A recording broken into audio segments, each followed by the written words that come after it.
Ini adalah konten pertama sehari bersama Panji Pragiwaksono.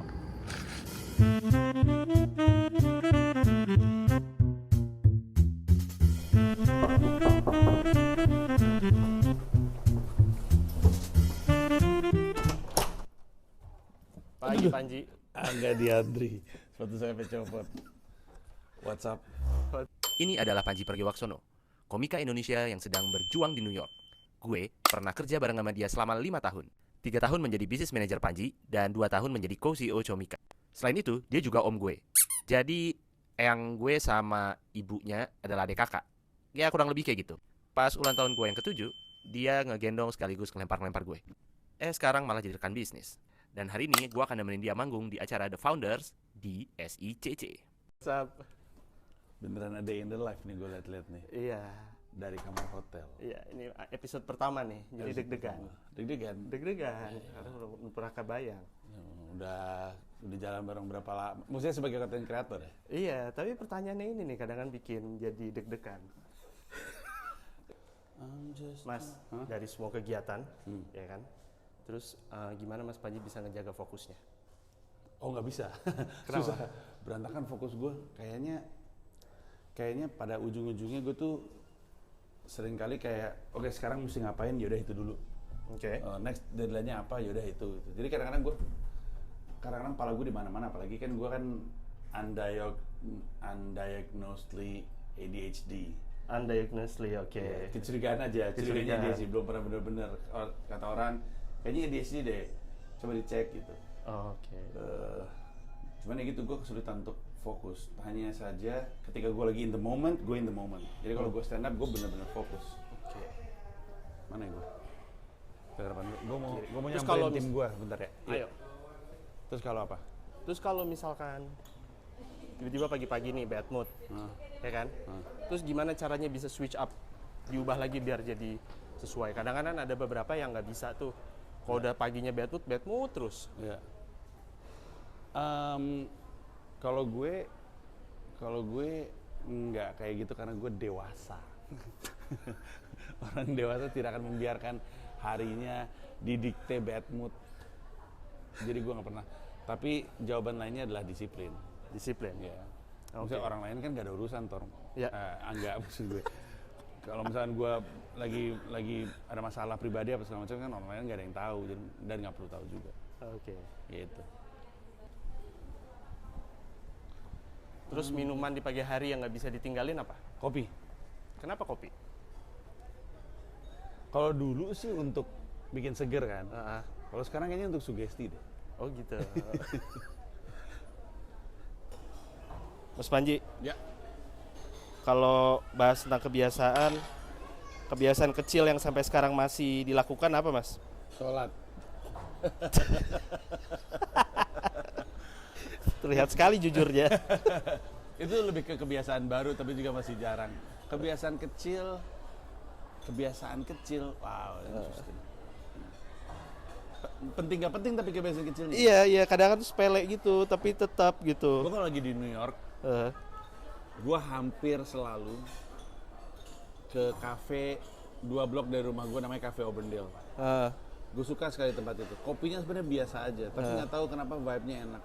Jadi kalau ngomongin kebiasaan, gue hampir selalu kesana untuk ngopi, untuk nongkrong, terus ngerjain urusan sosmed biasanya. Kadang gue ngedit di situ segala macam. Terus kalau kebiasaan kecil lain,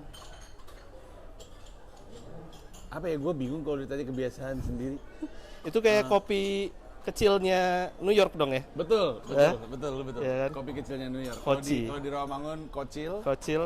Kalau di New York tuh Cafe Auburndale. Iya bener. Gue kayaknya kalau hal-hal kecil yang jadi, gue punya banyak kebiasaan. Apa istilahnya, kayak orang kalau ngikut gue lama pasti tahu gue tuh suka gini nih. Alis gue tuh suka gue gini-giniin. Iya. Orang yang ngikutin gue dalam itu suka, kalau misalnya gue lagi diam sendiri gue suka gini-gini. Terus apalagi kebiasaan kecil gue? Urat di kepala itu kenapa, Mas? Kalau kepala muncul di saat-saat tertentu nih. Muncul di saat-saat ada yang menyebalkan. Baru gue bisa ngeliat lagi video gue waktu total politik. Itu padahal gue mau tanya nanti. itu aneh banget. Gue baru sadar uratnya bukan cuma di kepala tapi di leher keluar buset deh. Gue kayaknya punya kebiasaan kecil lagi deh. Apa ya kebiasaan kecil gue ya? Apa ya? Gue nggak pernah gue jarang sekali naruh dompet di kantong belakang. Terus kebiasaan kecil. Ya betul. Gue nggak pernah naruh apa-apa di kantong belakang tepatnya. Tapi alasan kenapa gue nggak pernah atau jarang sekali naruh dompet di belakang itu gara-gara waktu SMP pernah dicopet naruh dompet di belakang. Satu kali kejadian cukup untuk mengubah hidup. Kebiasaan apa lagi ya? Banyak sih, tapi itu yang gue ingat. Kalau kebiasaan lama yang udah dihilangkan apa? Udah ditinggalin nih. Wah, ini kebiasaan buruk nih.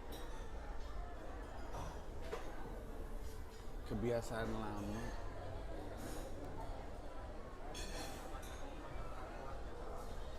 Oh, tidur terlalu larut.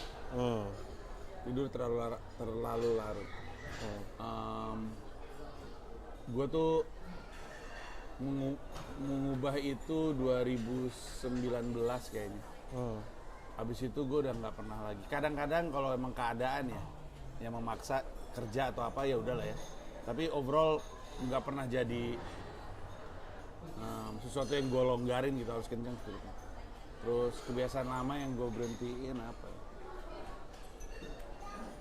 Gue udah jauh lebih santuy sih marah-marahnya. Udah jauh lebih santuy marah-marahnya. Itu kebiasaan lama juga tuh yang udah gue hilangkan. Apalagi ya? Nggak tahu, itu sih. Itu beberapa di antaranya.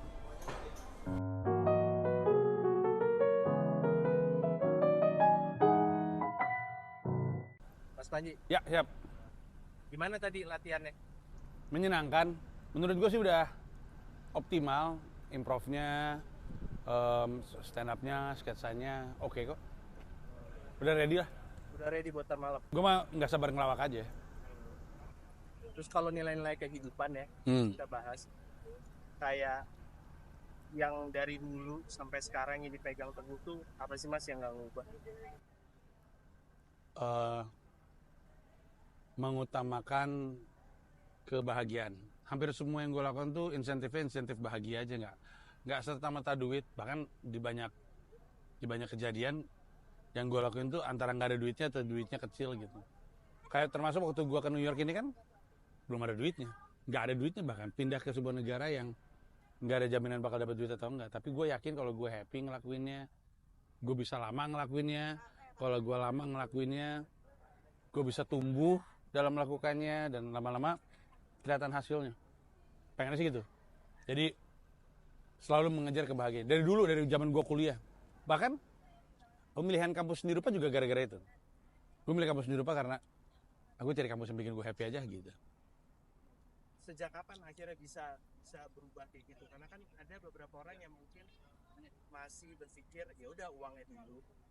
Apakah emang itu udah tertanam dari lahir atau ada suatu momen yang akhirnya ngubah kayak ya lebih enak kalau mengutamakan kebahagiaan deh daripada uang itu? Kalau gue ya, menurut gue itu muncul karena gue punya privilege tidak perlu memikirkan uang. Gue mah jujur aja. Gue tumbuh di keluarga yang ekonominya bagus dulu waktu gue kecil, terus udah gitu waktu orang tua gue cerai terus bangkrut. Tapi nyokap gue selalu berjuang untuk keluarga, sehingga kami nggak pernah benar-benar merasa kekurangan. Kalau lo hidup tidak kekurangan uang, lo jadi punya insentif lain gitu, bahagia, passion dan segala macemnya gitu. Lo bayangin kalau lo nggak punya duit, udahlah fokus duit aja dulu, orang mau makan, lapar gitu. Jadi yang membuat gue kayak gini adalah ya perjuangan nyokap gue. Kalau nggak karena nyokap gue berjuang kayak gitu untuk memberi ketentraman ekonomi, mungkin gue nggak punya tuh prinsip untuk ngejar bahagianya. Karena pasti di kepala gue keluarga harus ngejar uangnya dulu gitu. Kalau dari ayah, nilai yang Panji sering banget cerita tentang ayah Mas Panji. Nilai yang dia tanamkan satu aja ya dari sekian banyak. Itu apa Mas? Wow, lucunya bokap gue tuh sering nasehatin banyak tapi nggak ada yang nempel. Yang nempel nilai-nilai yang justru datang dari gue ngeliat kehidupannya dia. Kebayang nggak? Jadi sorry, Jadi bokap gue mau ngomong apa juga nggak ada yang nempel sama gue. Dan bokap gue ngomong banyak kayak nilai-nilai yang pengen dia tanamin, tapi nggak ada yang nempel tuh sama gue. Tapi dari seorang anak ngelihat bapaknya struggling kehidupannya, nggak mungkin di awal dari happy kehidupannya, terus sampai harus cerita sama gue kalau dia lagi masalah sama duit atau segala macam. Nah gue ngelihat bokap gue, ngelihat apa yang terjadi sama bokap gue, justru itu yang jadi nilai-nilai untuk gue.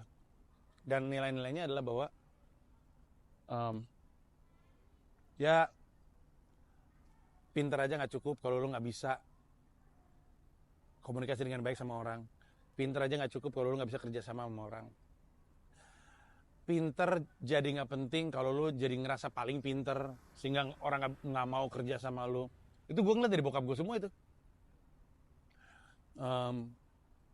Terus kalau lu mau bikin karya, penghalang lu untuk karya itu bisa jadi barang yang bagus dan dinikmati banyak orang adalah idealisme tanpa dasar. Jadi bokap gue tuh idealis tapi nggak jelas idealisnya, pengen aja. Akhirnya itulah yang membuat karyanya nggak maju gitu. Nah nilai-nilai ini gue dapetin dari ngeliat dia, bukan dari yang dia omongin ke gue. Aneh memang. Gue nonton yang podcast Total Politik Ya. bareng Ari sama Budi. Ari dan Budi, betul kan? Kenapa gue Putra mulu ya mikirnya? Ari dan Budi. Di kesempatan tersebut tuh kayak nggak tahu ya, yang gue rasain tuh kayak ini nih kalau tipis-tipis nih bisa meledak nih di situ. Nggak tahu itu, tapi kan dari asumsi gue ya. Tapi gimana caranya bisa mengendalikan diri di posisi-posisi yang bisa dibilang ini kalau salah dikit nih bisa runyem nih kemana-mana nih. Itu gimana caranya, Mas? Gue sejujurnya nggak bisa jawab sih kalau pertanyaan itu. Lu ngambil contoh Total Politik ya. Kalau lu lihat kolom komentar, orang tuh ngasih respon, gila Bang Panji hebat banget bisa nahan amarah. Gue bahkan diwawancara di kanal-kanal itu bilang ini, gimana sih Mas Panji cara menahan emosi? Gue bingung ditanya kayak gitu, karena buat gue ngerasa kelepasan emosinya. Gue ngerasa ketika gue bilang, man cut that stupid shit, itu kelepasan. Harusnya gue nggak ngomong itu sama sekali, harusnya gue nggak marah, tapi nggak tahu kenapa, kepancing aja. Jadi kalau ditanya gimana caranya menahan emosi, sumpah gue nggak tahu. Kalau gue bisa, udah terjadi. Yang gue tahu adalah untuk nggak emosi, sebisa mungkin yang dieliminir adalah trigger-triggernya. Jadi hal-hal yang memicu emosi lah yang dilepas. Kayaknya misalnya nih, gue selalu marah-marah urusan kerjaan gitu, urusan Comika gitu. Berarti supaya itu nggak terjadi, ya udah nggak ngurus Comika gitu, misalnya gitu. Jadi trigger-triggernya ini yang diselesaikan. Tapi kalau stimulasi udah terjadi, nah gue sampai sekarang masih bingung, masih nggak tahu caranya. Gitu. Gue tadinya mikir malah itu kayak nggak tahu ya, maksudnya kalau ngelihat Genset 4 tahun yang lalu, itu tuh pasti kejadiannya beda banget ya. Oh iya sih, bisa lebih gila sih. Mungkin cabut gue. Storm out ya. Walkout. Karena hari itu kenyataannya adalah abis ngerjain talk show masih makan toprak bareng. Gue, Ari, Budi, Devita waktu itu masih makan toprak bareng. Kalau itu 4 tahun yang lalu, 5 tahun yang lalu, atau misalkan gue tahun 2017 deh, 2017, 2016, wah, runyam itu. Ngamuk gue. Bisa berdiri gue tunjuk-tunjuk, gue gebrak-gebrak meja bisa tuh. Apa yang transformasi Mas Panji akhirnya bisa lebih menurut gua, dan gua masih percaya ini, plan base. Plan base itu sangat berpengaruh. Hanya saja gua nggak tahu lu masih atau nggak, belakangan ini gua baru sadar bahwa ternyata secara kebutuhan gizi gua nggak bisa hanya plan base. Dikasih sama dokter gizi. Tapi plan base itu nolong banget. Terus isu-isu personal ya, isu-isu psikologis personal yang jadi istilahnya kayak monster di dalam jiwa yang belum bisa dikuasain, belum selesai, itu yang memicu kemarahan, pada akhirnya dibantu untuk ditaklukkan gitu, dan itu membantu. Sisanya sih sebenarnya yang kayak tadi gue bilang aja. Kalau lu masih, ya gue masih ngerasa gue masih belum bisa, mending triggernya aja di manage, karena emosinya belum mampu untuk gue manage gitu. Tapi kan apa ya, orang makin berilmu ya, makin pintar. Tadi juga sempat dibahas ya. Itu yang paling sulit kan sebenarnya mengendalikan dirinya ya. Punya kemampuan untuk bisa bijaksana, bisa bilang enggak dan yang lain gitu, enggak selalu iya. Itu tuh gimana menurut Mas Panji? Gue selalu bilang salah satu permasalahan terbesar orang sukses atau orang pinter adalah tidak merasa dia bisa salah. Abis lu sering benar, sering menang, sering berhasil. Lama-lama tuh muncul di kepala lu, orang gue bener mulu, masa gue salah? Apalagi di mata lu. Masa lu ngerasa lebih benar daripada gue? Apa buktinya untuk lu? Gue udah mencapai ini loh. Buktinya apa lu lebih benar daripada gue? Itu sangat mungkin di benak orang-orang yang sukses, orang yang sudah mencapai sesuatu. Padahal kalau kenyataannya mah kan sangat mungkin kita salah. Makanya waktu itu gue pernah baca artikel dan gue senyum sendiri baca artikelnya. Artikelnya kurang lebih ngomong gini, banyak orang mengatribusikan kesuksesan Apple pada Steve Jobs. Tapi kenyataannya adalah Apple itu sukses karena di Apple ada orang-orang yang bisa mengelola Steve Jobs. Yang bisa kasih tahu Steve Jobs bahwa lu itu salah. Dan kisah-kisahnya banyak. Untuk yang nonton, lu coba cari tahu kisah soal App Store dan bagaimana Steve Jobs merasa itu dia tolol. Steve Jobs tuh bilang, that's the stupidest idea I have ever seen. Kalau langsung diiyain, nggak ada App Store dan mungkin Apple nggak akan sebesar sekarang. Tapi akhirnya karyawannya tuh nemu cara untuk bilang lu tuh salah. Nah itu yang sebenarnya paling penting sih. Kalau kita nggak bisa mengingatkan diri sendiri bahwa mungkin kita salah, kita mesti memastikan kita punya orang-orang yang punya kemampuan itu untuk ngingetin kita. Mas belajar dari momen kesalahan. Ya kan? Konteksnya seni mengendalikan diri. Ya. Boleh ceritain nggak Mas satu momen yang akhirnya kayak harusnya kayak gini nih. Wah banyak banget Tor. Banyak banget. Tapi yang satu yang benar-benar kayak itu semua udah berdamai sama prosesnya kah? Atau ada satu yang masih kayak bahasa sekarangnya emotional baggage ya, masih yang Anjay. masih nyantol. Ada sih, tapi ini kaitannya lebih kepada relationship, kepada pernikahan. Kalau suatu hari lu menemukan cinta, Tor, anjay, masih nyari soalnya. Menemukan cinta, dan mungkin ini juga dirasakan sama orang-orang yang udah menikah. Karena tuh kita tuh, kalau udah menikah tuh, karena kita sudah bersama ya, maksudnya dia sudah milik gua udah milik dia. Skrup lu tuh longgar dalam banyak hal, dalam menjaga kata-kata lu, dalam perlakuan lu, dalam sikap lu, itu tuh longgar. Dan hal-hal kecil tuh bisa jadi gede. Karena kadang-kadang yang kita anggap kecil itu, kita nggak tahu konteks itu di perasaannya dia gitu misalnya. Dia lagi kayak apa, dia lagi ngelewatin apa, dengar kita ngomong apa, jadinya jadi gede. Sementara, dan ini berlaku untuk siapapun ya, perempuan ataupun laki. Sementara, hal-hal yang udah kena ke hati itu nggak bisa lupa. Bukan cuman istri yang nggak bisa lupa sama omongan laki-laki, laki juga nggak bisa lupa sama omongan perempuan kadang-kadang. Dan kalau itu terjadi berkali-kali, skrupnya longgar itu berkali-kali sehingga kelepasan berkali-kali atau melakukan kesalahan berkali-kali, secara akumulatif tuh jadi berat gitu. Bayangin setiap kesalahan yang lakukan itu bisa jadi batu berat yang dipanggul. Tentu idealnya adalah ya udahlah, don't hold grudges gitu, let go aja, lepas aja. Cuman pada prakteknya tidak mudah melepaskan itu, melepaskan beban masa lalu itu. Dan kalaupun bisa lepas, nggak semuanya lepas. Ada yang kelepas, ada yang tetap bertahan, ada yang kita pikir udah lepas, ternyata masih ada. Dan menjalani hubungan suami istri itu jadi lebih berat aja. Sekarang tuh gue berpikir, iya benar, harusnya tuh gue begini dulu, harusnya tuh gue begini pada saat itu. Cuman nggak banyak yang bisa diubah lagi. Nggak tahu sih, kalau orang lain merasakan itu atau enggak. Tapi sejauh yang gue tahu, teman-teman gue juga punya perasaan yang serupa. Apalagi gue nggak tahu sih berapa lama udah menikah. Gue menikah lama banget 2006. Dan sekarang 2024, 2025 bentar lagi. Untuk orang yang udah menikah selama gue, yang tadi gue ceritain itu bener-bener berasa gitu.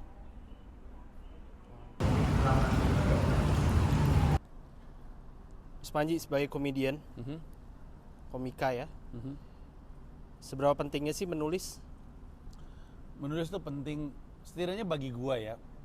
Sebenarnya secara umum pelawak, komedian, komika itu merasa menulis itu penting. Tapi spesifik untuk gua, menulis itu membantu gue menstruktur pemikiran gua. Gua kan orangnya kan, kepala gua kan kemana-mana banget, rada random otaknya, rada acak, gampang terdistraksi. Kalau gue tuliskan pemikiran gue bisa lihat tulisan itu sehingga gue bisa menstrukturnya dengan lebih rapi.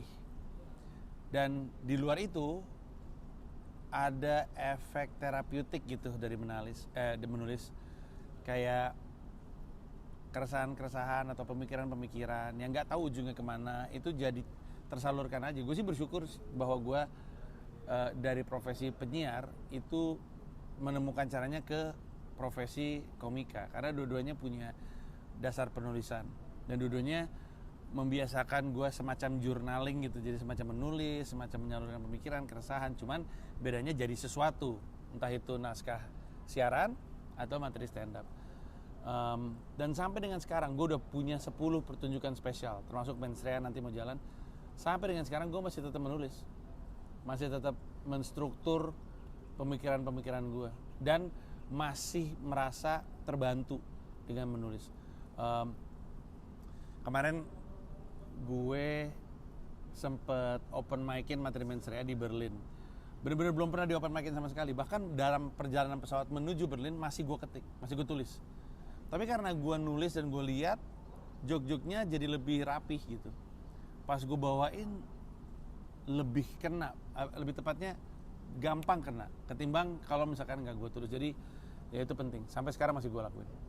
Dan semuanya itu ditulisnya itu bolpen dan kertas kan, atau kata per kata gitu? Awalnya dari notes, pengembangannya di notes, tapi ketika udah jadi baru setiap kali manggung gue tulis ulang kertas dan pulpen biar lebih matang. Cuman tidak didesain untuk journaling ya, didesain untuk memorizing aja, ditulis ulang joke-nya seperti apa gitu. Dan semua yang ditulis itu bukan kata per kata ya? Kalau kata per kata gue? Kata per kata? Iya. Ini gue masih bisa kasih lihat naskah materi stand up Mensrea gue, kata per kata. Justru karena kata per kata, gue lebih mudah untuk nandain mana yang nggak perlu sebenarnya. Ini kalimat nggak perlu nih, bisa gue buang. Bisa gue tandain, biasanya gue underline kalau gue rasa inget ya Ji, ini nanti mesti diganti punchline-nya. Yang kayak gitu-gitu tuh akan lebih kelihatan kalau misalkan tertulis kata per kata. Tapi tuh nulis itu memang lebih kayak diniatkan emang untuk dijadiin karya, atau kayak nggak apa-apa ada buah pemikiran apa tulis aja dulu, ntar masalahnya jadi apa jadi kembangin. Tadinya gitu, tadinya nggak terlalu dipusingkan bakal jadi apa. Tapi gue pikir daripada 2 kali kerja mending gue langsung jadiin barang. Makanya orang kadang-kadang bingung, si Panji kok nggak berhenti nulis buku, nggak berhenti nulis lagu, nggak berhenti nulis materi stand up. Itu karena keinginan dan kebutuhan untuk nulis itu selalu ada, dan sayang aja kalau nggak jadi apa-apa. Ya udahlah, jadi buku, jadi lagu, jadi materi stand up gitu-gitu. Jadi barang lah. Katanya ada orang yang bilang kalau misalkan nulis tuh yang paling males tuh untuk ngemulainya ya. Iya, sih? Gue setuju. Karena kalau lu mau beneran menulis dengan serius, emang nggak gampang.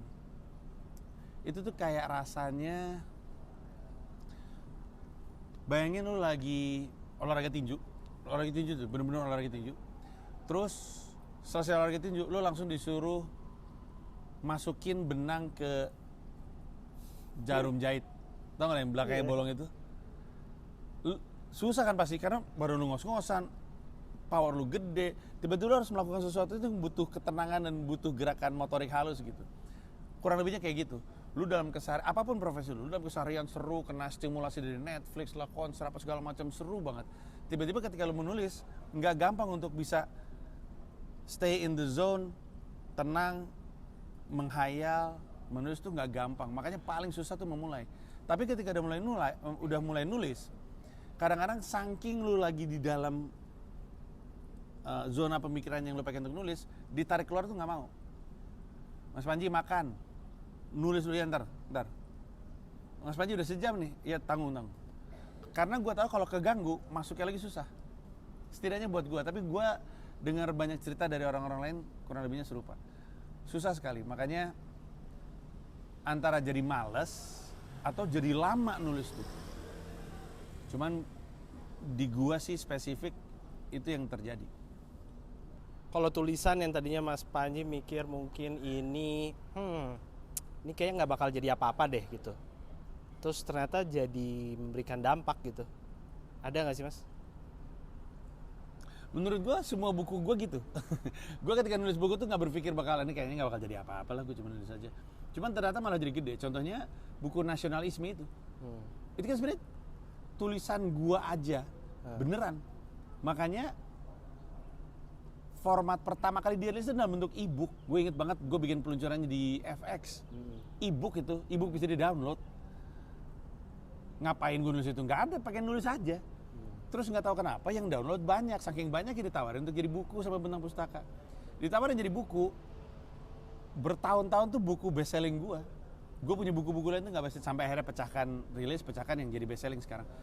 Tapi buku itu populer sekali, padahal apa coba nggak diniatin jadi apa-apa, cuman ada di dalam kepala, masa gue nggak tuangin gitu, banyak banget itu, jadi kayak begak gitu kalau nggak gue tuangin. Akhirnya gue tuangin, rilis bentuk e-book yang download banyak. Bentang Pustaka bilang, daripada download banyak, ribuan lah itu yang download, gue inget banget, mendingan dibukuin aja. Ya, terserah sih gue, ya kita jadiin buku, jadi buku dijual laku, ya. Itulah.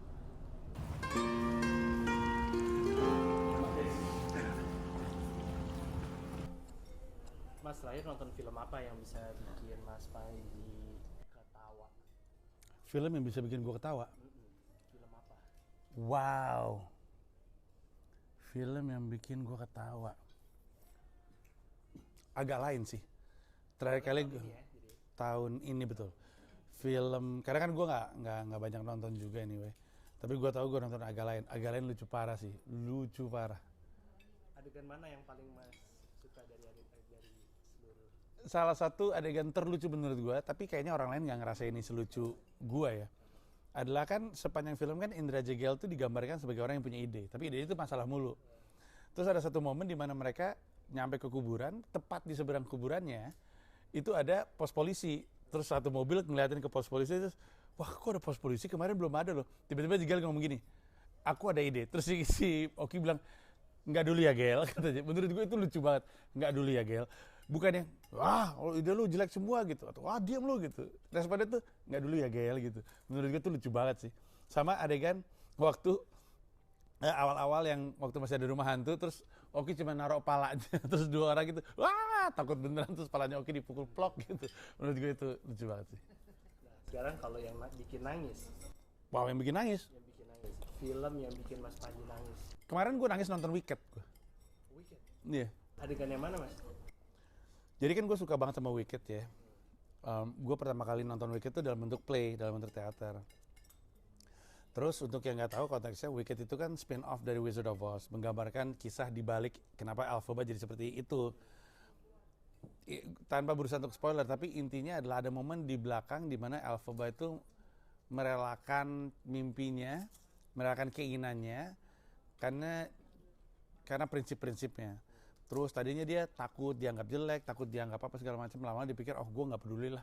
Dan ketika dia nggak peduli sama pendapat orang, dia nggak peduli sama penilaian orang, kekuatannya itu jadi berlipat ganda.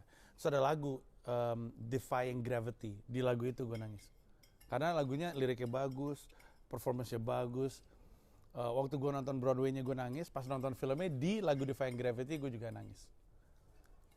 Agak culun ya, agak bebancian gue. Kalau misalkan sekarang kita bicara lagu di tahun 2024, karena ini syuting di Desember ya. lagu apa yang bisa dibilang kaleidoscopnya dari perjalanan di tahun 2024 ini? Pas. Wow. Satu lagu. Oke. Kayaknya ada banyak, tapi gue kemarin abis ngeliat Spotify rap gue, terus ada mengingatkan gue lagi sama lagu, apa ya gue? Ntar gue lagi mikir, lagu apa yang mewakili?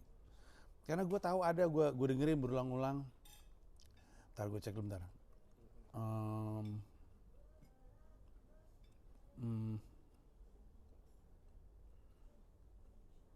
Apa ya?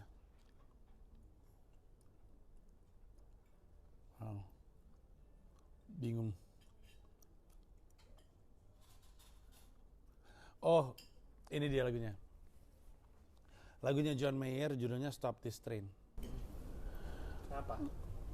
Gak tau ya, gue merasa lagu itu mewakili perasaan gue. Kan lagu itu kan kurang lebihnya tentang orang yang ngerasa anjing semuanya itu berjalan begitu cepat gitu dalam hidup gue. Bisa gak sih pelan dulu deh gitu, stop dulu deh. Bisa gak sih gue keluar dari kereta yang terus berjalan ini yang bernama kehidupan gitu. Kayaknya capek banget hidup gitu.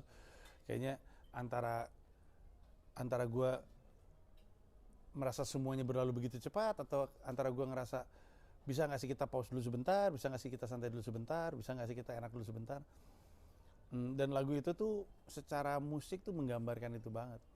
Tapi yang indah dari lagu itu adalah pas di bagian bridge-nya, ketika si John Mayer atau karakter yang sedang menyanyi ini ngobrol dengan bokapnya. Bokapnya bilang, percaya sama gue, lu ngerasain ini sekarang, tapi nanti ketika lu tua, lu akan bilang, tolong dong jangan diberhentiin kereta ini. I don't want this to end gitu. Beneran deh kata si bapaknya gitu. Liriknya gitu, had a talk with my old man, said he helped me understand. He said turn 68, you renegotiate, don't stop this train. Don't father let it change the place you're in. Don't think I could never understand. Pokoknya lagunya tuh sangat-sangat powerful buat gue. Boleh tolong ceritain nggak satu hal yang ngeubah Mas Panji sebelum dan sesudah menjadi ayah?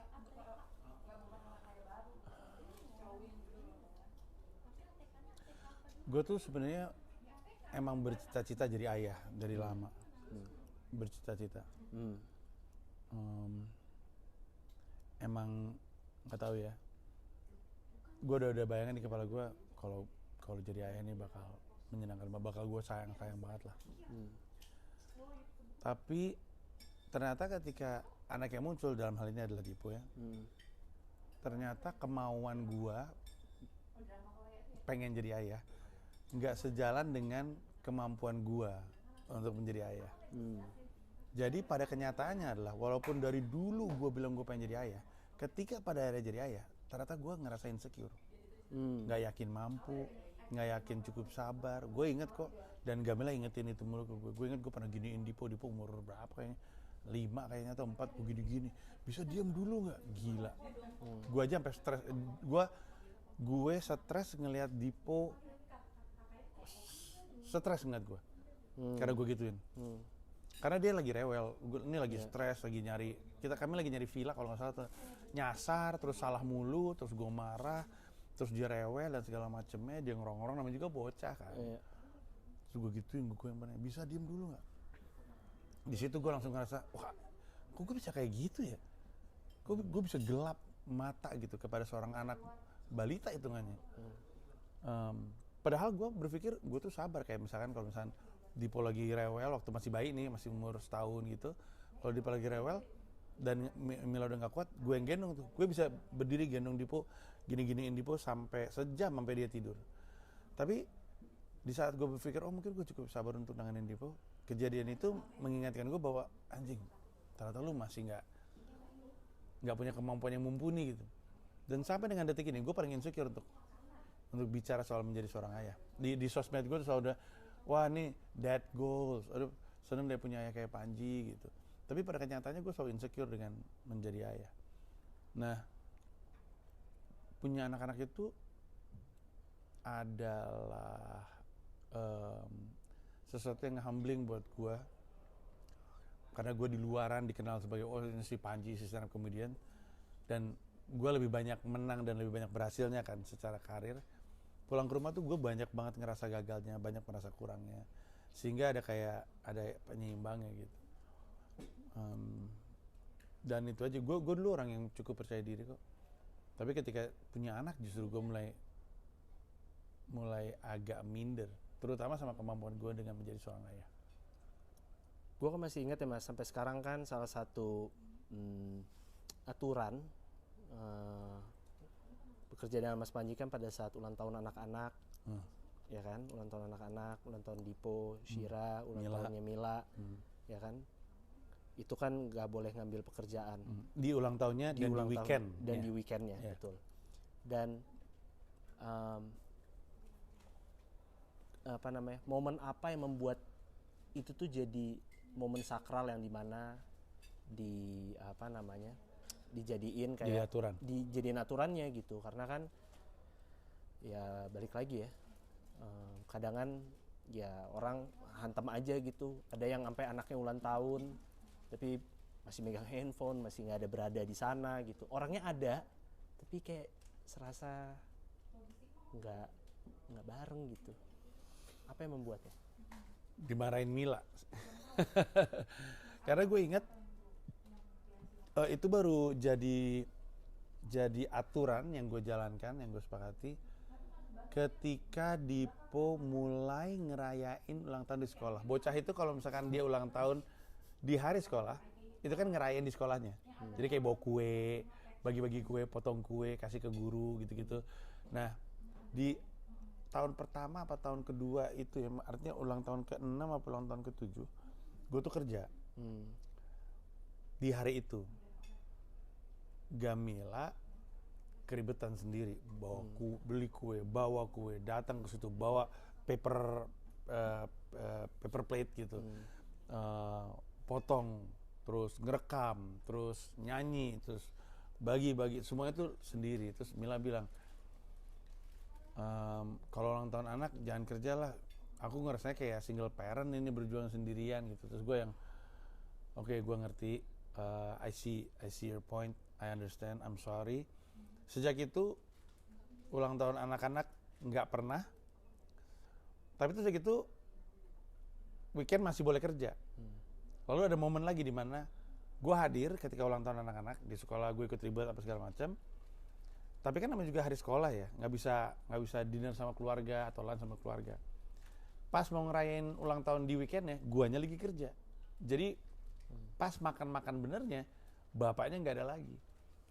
Akhirnya disepakati, pokoknya ulang tahun anak, weekend di ulang tahun anak, ulang tahun Mila, weekend di ulang tahun Mila, nggak boleh ada kerjaan. Dan gue bisa marah kalau beneran ada. Pernah soalnya kejadian waktu itu, ada jadwal syuting film dilakuin pas di ulang tahun anak gue. Padahal udah sepakatnya enggak gitu. Dan itu berjalan terus sampai sekarang. Kalau ulang tahun gue sih gue nggak terlalu peduli. Gue kerja aja. Gue mendingan kerja gue di ulang tahun gue. Tapi ya itulah awal ceritanya kenapa sampai sekarang gue nggak kerja di ulang tahun anak dan weekend ulang tahun anak. Kalau sekarang anak-anak udah pada teenager ya, masuk kayaknya nggak sih? Iya. Dan tentu pasti cara ngedidiknya udah mulai beda, udah mulai, mungkin ada yang udah mulai rebel, ya kan? Ya kan? Terus dari semuanya itu salah satu yang Mas Panji tanamin apa nih ke mereka semua? Karena kan mereka udah mulai makin sulit diatur ya. Iya. Nah, pesannya apa sih Mas? Gue sih nilainya apa? Iya, gue sih sekarang nilai yang paling penting adalah bahwa lu bisa cerita apapun sama gue sama Mila. Karena udah tahu gue atau kami nggak mungkin bisa bersama mereka selamanya, bukan selamanya, maksudnya selalu. Pasti akan ada masa-masa mana dia lagi di sekolah, gue nggak bisa ngontrol. Gimana coba? Jadi didesain supaya apapun yang terjadi mereka bisa cerita sama kami, dan itu dibutuhkan kami sebagai orang tua untuk nggak terlalu judgmental, untuk nggak terlalu ekstrim marahnya ketika mereka salah. Sehingga mereka nyaman untuk cerita, dan untungnya itu yang mereka lakukan. Karena terutama di New York, ada banyak hal-hal yang mereka ceritakan atas apa yang mereka rasakan, apa yang mereka alami. Itu yang langsung ditindak lanjuti dengan benar gitu. Yang seandainya mereka nggak cerita, mungkin situasinya jadi beda. Gue ngomong gini karena pada akhirnya anak-anak gue ke psikolog. Karena berat pindah ke Amerika Serikat. Berat dari sisi tekanan pertemanannya ya, bulinya, terus dia secara umum berada di negara asing aja, ada rasa apa ya, minder, khawatir, tertekan yang nggak hilang karena kita lagi hidup di negara orang, dan itu aja yang coba untuk dijalankan. Pokoknya apapun yang lo rasain, apapun yang lo alamin, sedih ataupun bahagia, cerita aja. Karena itu yang paling penting. Sekarang sudah pukul 6. Para penampil sudah siap di belakang panggung. Tapi sebelumnya ada ritual potong tumpeng untuk mendoakan agar acara berjalan lancar. Itu adalah budaya Indonesia. Nah, di panggung ini nanti mereka akan mengguncang tawa. Mas Panji habis makeup dan juga ganti kostum untuk siap tampil. Komika lain juga nunggu giliran tampil. Ada yang nonton acara dari TV backstage, ada yang ngobrol, ada yang nyiapin materi. Ada Ernest yang udah siap, tapi Radit yang masih belum siap tuh, mesti ganti baju. Dan sekarang saatnya Panji untuk naik ke atas panggung. Paling lucu, ngeri.